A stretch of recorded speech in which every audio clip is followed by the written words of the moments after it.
এখন আমরা আলোচনা করবো কি নিয়ে অ্যাডিড রিয়াকশন। অ্যাডিড রিয়াকশন কেন হতে পারে? এটা অ্যাডিড ডিজিজ তাহলে এটা হতে পারে ক্রাফস হয় ইনফেকশন হয় ট্রুমা এবং অ্যাডিড যদি ডায়ালশন তাহলে করতে পারে। এবং পরবর্তীতে প্যাথোসিস, এখন এটা অ্যাডিক রিয়াকশনের প্যাথোসিস কি? প্রথম হলো ব্লাডটা প্রথম অ্যাডিক ভালভে যাবে, এরপরে কী হবে লেট ভেন্ট্রিকলটা ডাইলেট করবে এবং কার্ডিয়াক যদি বাড়ে তাহলে কী হবে সার্কুলেশনটা প্রিভেনশন করে। যদি আমরা লেট ভেন্ট্রিকলের যে স্ট্রোক বলি এটা সবসময় কী হবে ডাবল হয়, দ্বিগুণভাবে বাড়ে, মেজর আর্টিকলে সবসময় পাশে চলতে থাকে। এর যদি ডিসফোকাস হয় লেট ভেন্ট্রিকলটা ফেলার হবে, এরপরে কী হবে লেট ভেন্ট্রিকুলারের প্রেশারটা বেড়ে যাবে, এন্ডারসলি প্রেশারটা বেড়ে যাবে এবং পালমোনারি ইডিমাটা বেড়ে যাবে। এখন কজ কেন হতে পারে? যেমন কনজিটাল কজ কেন হতে পারে? প্রথম হলো বাইকাসপিড ভালো অথবা ডিজিজ ক্রপস থাকে। একটার ক্ষেত্রে রিউমেটিক ডিজিজ থাকতে পারে, ইনফ্যাটিক অ্যান্ড্রোকাইটিসের কারণ হতে পারে, টুমার কারণ হতে পারে, ডায়ালিশনের কারণ হতে পারে, এটা মারফান সিনড্রোম, অ্যানিউরিজম, অ্যাডিটিসেশন, সিফিলিস এবং অ্যাঙ্কেল স্পন্ডিলাইটিস। কী কী ক্লিনিক্যাল ফেজ ডেভেলপমেন্ট করবে?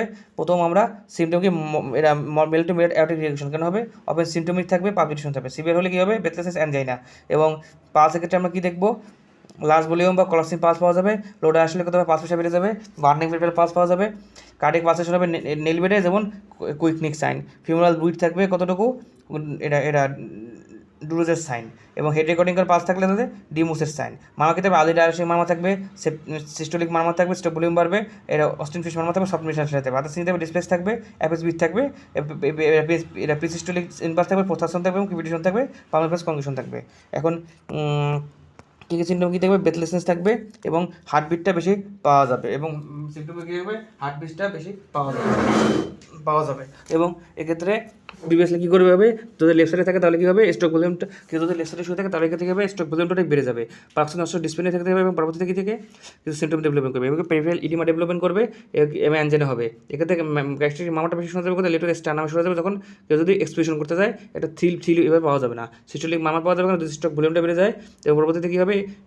এবং এর ফলে কী হবে যে বোঝা যাচ্ছে যে তার স্টোনোসিস হয় না, তার রিয়াগেশন হয়েছে, এবং রিয়াগেটিং যেটা কী হবে? ফ্লাটারিং হবে, ম্যাটারাল ফ্লাটারিং হবে। পরবর্তীতে কী হবে? যদি সিভিয়ারলি হয় তাহলে কী হবে? Partial closure of the anterior mitral লেফটেরটা যে কারণে হতে পারবে, এবং এবার কী হবে? ফাংশনাল ম্যাটারাল স্টোনোসিস ডেভেলপমেন্ট করবে এবং কী হবে? সব মিড অস্ট্রেলিক অস্টিন ফ্লুইড মানমান পাওয়া যাবে। আর অ্যাকুসিভ রিয়াগেশন থাকলে কী হবে? পারফেশন হবে অ্যাওটিক কাস্পে এবং অ্যান্ডোকার্ডিস হবে। এটাতে কী হতে পারে? তার কোনো লেট ভেন্ট্রিকুলার হাইপারট্রফি এবং হবে, এবং কী হবে? ডায়ালেশন হবে, ডেভেলপ করবে কি হার্ট ফেলিয়ার ফিচার ডেভেলপমেন্ট করবে। এতে ক্লাসিক্যাল সাইন কী হবে? পেশেন্টের ক্ষেত্রে টাকিকার্ডিয়া থাকবে এবং পরবর্তীতে রাইজ করবে কি left ventricular diastolic pressure patient থাকবে। পালস প্রেশার নর্মাল থাকবে অথবা নিয়ার নর্মাল থাকবে, ডায়াস্টোলিক প্রেশার শর্ট থাকবে অথবা থাকবেও না। এখন আমরা ম্যানেজমেন্ট কেমনে করব? এখন ইনভেস্টিগেশন ম্যানেজমেন্ট আমরা কীভাবে করব? ইনভেস্টিগেশন আমরা করবো কীভাবে? প্রথম আমরা ইসিজি দেবো, যে নর্মালি থাকবে, এবার লেফট ভেন্ট্রিকুলার হাইপারট্রফি থাকবে এবং টিউব ইমোশন থাকবে, রেজিস্টার সেকেন্ড থাকবে, কার্ডিয়াক ডায়ালেশন থাকবে, মেবিক অ্যাক্টিভিজেশন থাকবে, লেফট হার্ট ফেলিয়ার থাকবে, ইউকান থাকবে, লেফট ভেন্ট্রিকুল থাকবে, হাইপার ডায়ানেবল লেফট ভেন্ট্রিকুল থাকবে এবং ডাবল ডিভের থাকবে, রিফ্লেক্স থাকবে, ফ্লাটারিং অ্যান্টির মেটাল লেফট তেল থাকবে, কার্ডিয়াক থাকবে, ডায়ালিটেড লেফট ভেন্ট্রিকুল থাকবে, অ্যাক্টিভ রিয়াকশন থাকবে এবং ডায়ালিটেড অ্যাটিটিউড থাকবে। এই ইনভেস্টিগেশন কেন করবো? প্রথমে ডপলার ইকোকার্ডিওগ্রাফি করবো, যেটা ফার্স্ট ইনভেস্টিগেশন করবে রিয়াকশন বের করার জন্য। আর সিভিয়ার একটা রিয়াকশন থাকে তাহলে কী হবে? লেফট ভেন্ট্রিকুল আসলে প্রেশারাইজ করবে, এরপর হচ্ছে ল্যাটারাল ক্লোজার হবে। কার্ডিয়াক ক্যাথেটারাইজেশন আয়োটোগ্রাফি করবে কেন? যাতে করে সিভিয়ারিটি রিয়াকশন কত সিভিয়ারিটি বোঝার জন্য। এরপর পরবর্তীতে যদি অ্যাটো ডায়ালেশন করে পরবর্তীতে কী হয়? কোএক্সিস্টিং কর্নাটাইটিস সেকেন্ডে বোঝার জন্য। এমআরআই অবশ্যই করবে কেন? কিন্তু ডিগ্রিতে করবো ডায়ালেশন সেকেন্ডে বোঝার জন্য, সাসপেক্টেড এবং সিস্টেক্সের মতো ইকোকার্ডিওগ্রাফি হয়েছে কিনা। এখন ম্যানেজমেন্ট কীভাবে করবো? আগে ট্রিটমেন্ট করবো, আন্ডারলাইং কন্ডিশনে কী করবো? প্রথম ট্রিটমেন্ট করবো এবং পরবর্তীতে কী করবো? অ্যানোকার্ডিটিস এবং সিফিলিস করবো। অ্যান্টিবায়োটিক রিপ্লেসমেন্ট থেরাপি কেন নিব? এবং এবং এবং এবং যদি অ্যাডিক রিজেকশন ফলে সিমটম ডেভেলপমেন্ট করে, কী করতে হবে? অ্যাডিক রিপ্লেসমেন্ট করবে এবং কর্নিয়াল সার্জারি করবো। যদি কোনিক অ্যাডিক রিজেকশন ডেভেলপমেন্ট করে তাহলে কী হবে? অ্যাসিম্পটমিক থাকবে অনেক বছর ধরে, এর সাথে কমপ্লিটভাবে ডায়ালেশন করবে, হাইপারট্রফি হবে এবং বাট এক্ষেত্রে কী করবে? সিভিয়ার ব্রেথলেসনেস থাকবে এবং অ্যানজিনা থাকবে। অ্যাসেন পেশেন্টে কী থাকবে?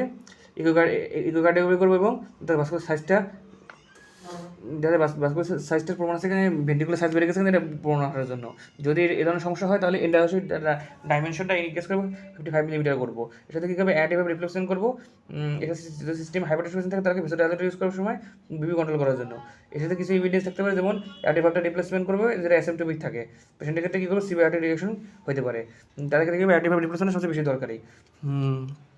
অ্যান্টিবায়োটিক রিপ্লেসমেন্টটা তাদের ক্ষেত্রে বেশি দরকারি। এবং এর সাথে আমরা আর কী করবো? আমরা এর সাথে আমরা কী এর সাথে আমরা প্রথম আমরা এবং আমাদের কী করবো অ্যাডিটিভ ডায়ালিসিস করবো যদি অ্যাডিটিভ রিগ্রেশন ডেভেলপমেন্ট করে। এক্ষেত্রে মারফান সিনড্রোমের ক্ষেত্রে হতে পারে, আর কারো যদি মারফান সিনড্রোম ডেভেলপমেন্ট করে তাহলে কিন্তু অ্যাডিটিভ ট্রিটমেন্ট সবচেয়ে বেশি জরুরি।